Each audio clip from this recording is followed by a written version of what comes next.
Pronto. Então, bora aqui tentar só passar a ideia do tabuleiro. Primeira coisa, você vai ter a posição dos players. Então, eu vou chamar de player 1 e player 2, só para ajudar. Então, vamos fazer de conta que o player 1 é o 7 e o player 2 é o 3. Eu vou montar uma string de saída que tem essa carinha aqui. Cadê? Tabuleiro. Que tem essa carinha aqui, ó. Então, aonde o player 1 tiver, eu vou colocar o 1. E aí nos outros eu tenho que colocar pontinho. Então, como é que eu faria isso? Poderia fazer assim. Qual é o nome? Player 1. Então a minha saída vai ser player 1. É maiúsculo ou minúsculo? Minúsculo. Player 1, dois pontos, espaço. E agora eu vou ter. Eu estou em TypeScript, né? Posições. Posições tem vários zeros. Vou fazer assim, ó. Para ir começando. Aí depende se você colocou para o 1 começar no 0 ou para o 1 começar no 1. Ah, é opcional. Então, vou fazer de conta que essa posição 0, 7 vai ser o oitavo pontinho. Ele começa no 0. E 1 começando em 0. E menor do que número de posições. Número de posições vou deixar 10. E menor do que número de posições. E mais. Se o meu i for igual à posição do player 1, eu vou colocar saída mais 1. Se não, eu vou colocar saída mais pontinho. Então, eu estou fazendo um laço aqui. Um laço. Se eu tiver na posição do player 1, eu coloco 1. Se eu não tiver, eu coloco pontinho. E aí ele vai colocar pontinho, pontinho, pontinho, pontinho, 1, pontinho, pontinho, pontinho, até fazer o 10. Console.log de saída. Vamos ver como é que fica.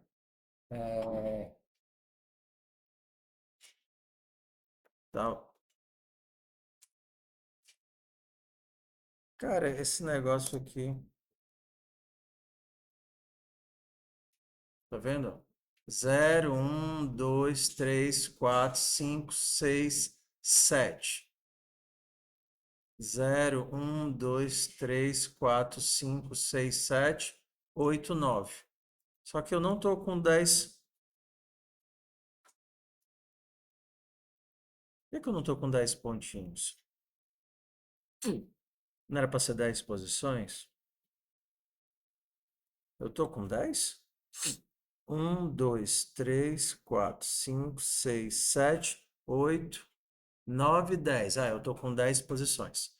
E aqui ele está no índice 7. Aí eu faria a mesma coisa por player 2 e depois eu teria que fazer algo parecido para as armadilhas. Vamos imaginar que as armadilhas são a posição 2, 3 e 5. Então eu teria que colocar o x na posição 2, na posição 3 e na posição 5. Saída mais preps. Aqui é tudo manipulação de vetores. Então eu vou ter que fazer o mesmo laço aqui, só que o meu laço aqui ele é mais detalhado, porque eu vou varrer todas as posições. Aqui não é se tiver na posição 1, é se esse índice for 2 ou 3 ou 5. Ou seja, se a armadilha tiver esse índice. Então eu poderia fazer assim, armadilhas ponto index of, se eu tenho o i na posição diferente de -1. Procura pelo i, se ele encontrar, ele vai dar a posição. Se ele não encontrar, ele vai dar -1. Ou seja, aqui eu estou perguntando, esse i, ele é a posição de alguma armadilha? Se for, eu coloco x. Se não for, eu coloco o pontinho.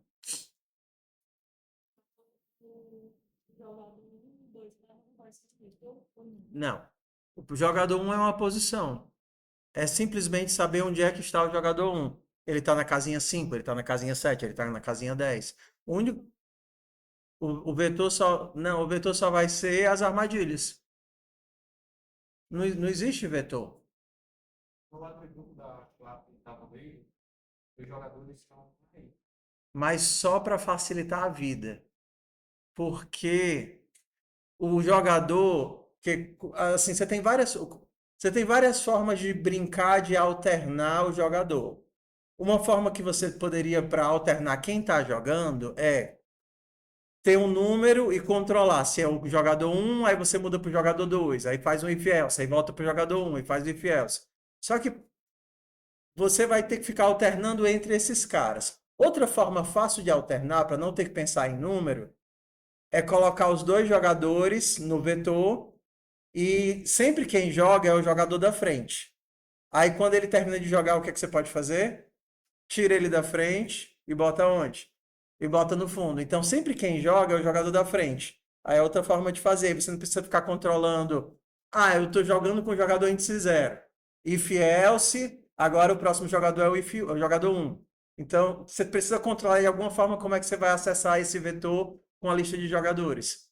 Porque você tem que controlar a ordem de quem está jogando. E outra forma é, ao invés de pensar em índice, só tira o cara do começo e joga o cara pro fim. Só tira o cara do começo e joga o cara pro fim. Então eu teria uma lista de jogadores, se fosse mais de dois. Um, dois e três. O jogador um jogou. Aí o que é que eu faço? Pego o primeiro elemento do vetor, copio por fim e removo ele. Agora dois, três e um. Aí o dois jogou. Fiz o quê? Arranquei ele do vetor, joguei no fim. Do 3, 2 e 1. E por aí a gente vai. Por isso que eu digo, em termos de estrutura, eu tenho esse vetor de armadilhas, as posições de cada jogador que estão nos jogadores. Cada jogador sabe se está livre ou preso. E aí é a forma só de organizar esses dados e brincar com a lógica. Olha como é que ficaria aqui imprimindo as armadilhas.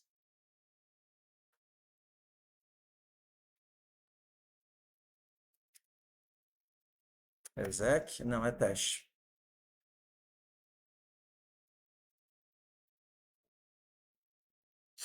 Deixa eu quebrar a linha aqui. Traps.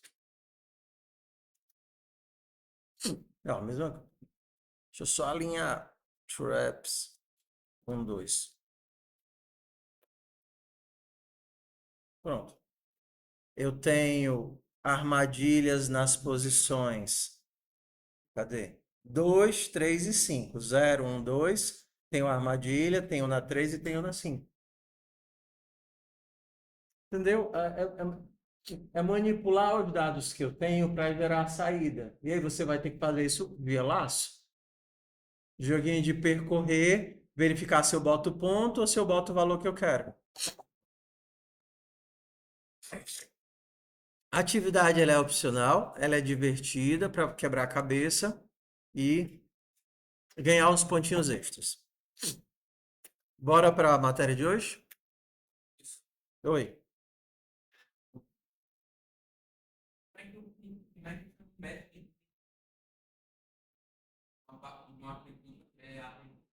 Você não chama o método. Faz de conta que você tem dois jogadores. Você vai fazer jogadores. O método é de um elemento do array. Jogadores índice 0, ponto, posição. O método, ou então get posição. O método não é do array. O método é do jogador que está dentro do array. Então, antes de chamar o método, você tem que desempacotar, tirar o jogador do array e depois você chama o método. Você tem que obter o jogador do array, da lista. E depois que você obtém o jogador, você chama o método.